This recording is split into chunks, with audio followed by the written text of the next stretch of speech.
go through today's strength today, and the strength format is written as an EMOM, so it's kind of keeping you on track, giving you some rest, or maybe not a lot. But we're going to go through an EMOM where every minute you're doing something different, and we're going to go through 4 to 5 sets of that. So there's 4 stations. So if you do 4 sets, it'll take 60 minutes. If you do 5, it's going to take 20. So just set your timer, have it running, and every minute on the minute, you're going to do certain movements.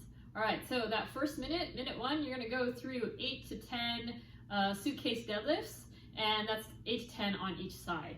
So for the suitcase deadlift, I like to start on my non-dominant side. You're going to want a more narrower stance than the conventional deadlift because that weight is at your side. So if you stand with that conventional weight, your legs are going to get in the way and you're going to have to push that weight out to the side. So you want to keep it stacked right under your shoulder so you're not having to go outward. It's also going to depend on what kind of object you have. So if you have like a 80-pound kettlebell, that's going to be really wide. So you're going to have to stand more narrow. Okay, so I got my narrow stance. I'm going to show you with a kettlebell. We're going to hinge back, keeping that back flat. And because we're doing that one-sided movement, I've talked about this before, when you do a one-sided movement, you want to do the best to keep your shoulders and hips square. That one side is going to want to bring you to that side, or you're going to want to overcompensate and just lean to the other side and let that carry the weight. So you're fighting for that core stability and keeping that equal position when you do these movements. All right, so keep that in mind. You want to stay really tight. Even if it's not very heavy, don't get lazy and lean to one side and let that be compensating for your strength. Okay, so we're gonna hinge back. Ideally, you have a weight that starts at about mid-shin, just like a barbell, and then you're going to, keeping those shoulders, hips, knees square, you're gonna stand up. We're gonna do this 8 to 10 times on one side. And maybe if you're a taller person, it takes you a lot longer to go up and down. You might need to do 8 so you have some rest. Hopefully it won't take more than 50 seconds to do both sides. So if you're really struggling, you're really tall, and you're trying to do 10, and there's no way you could do 10 on each side without any kind of rest, then do less, do 8, maybe do 7. All right, so I got my 8 to 10 on one side, and then I'm gonna switch and do the other side, 8 to 10, same thing, up and down. You could always use some other object. So I have a grocery bag filled with stuff. Now, because this is really big for my body, I could always stand on an elevated surface.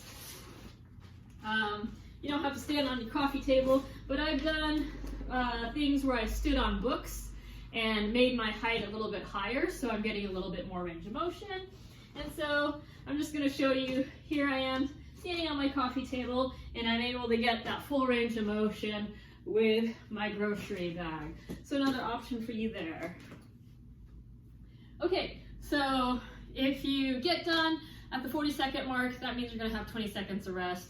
50 seconds, you get 10 seconds of rest. But we're gonna transition into that second minute, into Russian step-ups. You don't want something that you could step on and off. Again, you could use your coffee table, you could use your couch, but it's a step up, and we're gonna start on one side, do 30 seconds on that one side, and at the 30-second mark, you're gonna switch and do 30 seconds on the other leg. So Russian step up, you want that step, you want your foot on your step, and then you're going to, as any step up, really try to use that side that's on the step, keeping that torso up high. You're gonna come up, knee up to finish, tap down, knee up, tap. Really try to do the best without having to hinge. See how when I hinge, I use momentum? Okay, so instead of using that momentum, I want to stay upright and really do the best I can to just use that glute to come straight up and down.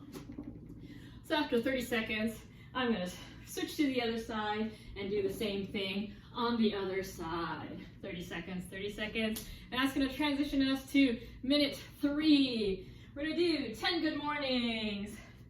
So have some weight. You can hold it at your chest. You can hold it behind your back, but you're going to do 10 good mornings, keeping it controlled. So slow on the way down, control, push, squeeze your glutes, stand up all the way. Same idea for going front loaded. Okay, so 10 good mornings. And in the 4th minute, you're going to stretch or rest. So we just did a lot of posterior hamstring glute stuff. So maybe I'll stretch my hamstrings a little bit. Or maybe I'll look to see what some of the movements are in the Metcon, and I'll stretch something that's going to be helpful for that. So there's box jump overs. Maybe I'll stretch my calves.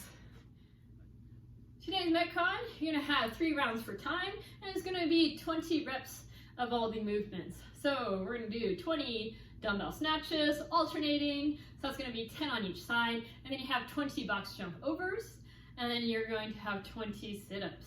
All right, so just 3 rounds, 20, 20, 20, just get it done. All right, so dumbbell snatch. All you need is 1 dumbbell. You're gonna start with the dumbbell between your feet, not feet behind with it being in the middle. You want it right underneath you. You wanna keep that dumbbell close. The further out it goes, the less efficient you are. Notice how picking something up from way out here is a lot heavier than right close to your body. So you want that dumbbell underneath your hips, wide stance so that you can have that dumbbell comfortably without hitting your feet. And then you're gonna get into a deadlift position. So sit your hips back, keep that back flat, bend your knees slightly, and then you're gonna stand up. All right, so the harder you stand up, the easier that dumbbell comes up. So you're gonna follow through with a high pull. So you got momentum from standing up hard, and then you're going to keep that dumbbell close to your body into a high pull, and then to finish, you're going to punch that object up so you're getting that dumbbell over the shoulder. All right, so it should look like, now if I do that slow, I'm going to require a lot more effort and muscle to get that weight up. But if I jump into it, it comes up no problem. Switch hands, same thing. Make sure you're bringing it exactly the same place where you started so that you set yourself up beautifully for the next rep.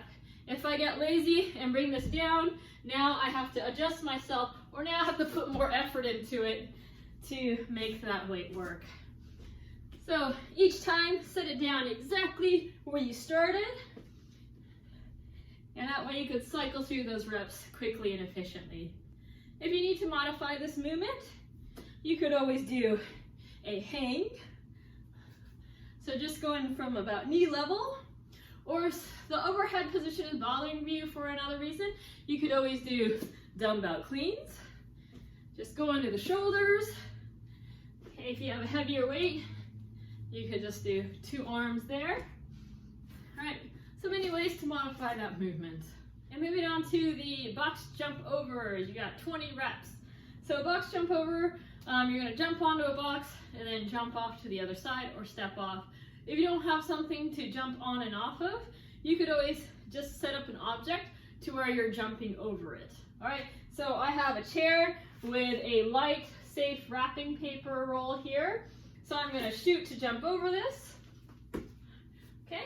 20 times. Each time I have to be reliable to jump over the thing. All right, if I just imagine something, the first couple reps, I might be going high, but as I get tired, I might not be jumping over it. So you can always use an object. This is a nice safe setup because if I do mess up, okay, no harm done. If I try to jump over a chair, yeah, I could always trip, I could always fall. Might be a little bit more dangerous, especially inside your house where you might not have as much open space. Okay, so that is one option. You could always set something else up to jump over. So because normally in the gym we have a 20-inch box for girls, 24-inch box for guys, do try to challenge yourself. So even if you are normally using something a little bit lower, 16 inches, I see a lot of people, they'll just set up, you know, oh, a dumbbell, I'll just jump over this. And this is very different than jumping over a 16-inch box. Right, so you can always challenge yourself. Again, this grocery bag, it's about 16 inches, and I could jump over this, or I could jump over something a little bit lower, but that way I'm having to actually jump as opposed to just hop over easily.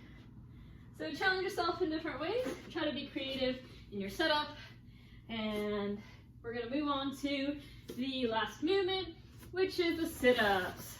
So real simple, just keep your knees bent. You can go butterfly style, having your knees out, but you're gonna swing your arms, touch your shoelaces, make sure you touch the ground above you, and that ensures that you're going all the way down, bringing those shoulder blades down to the ground as you go up and down.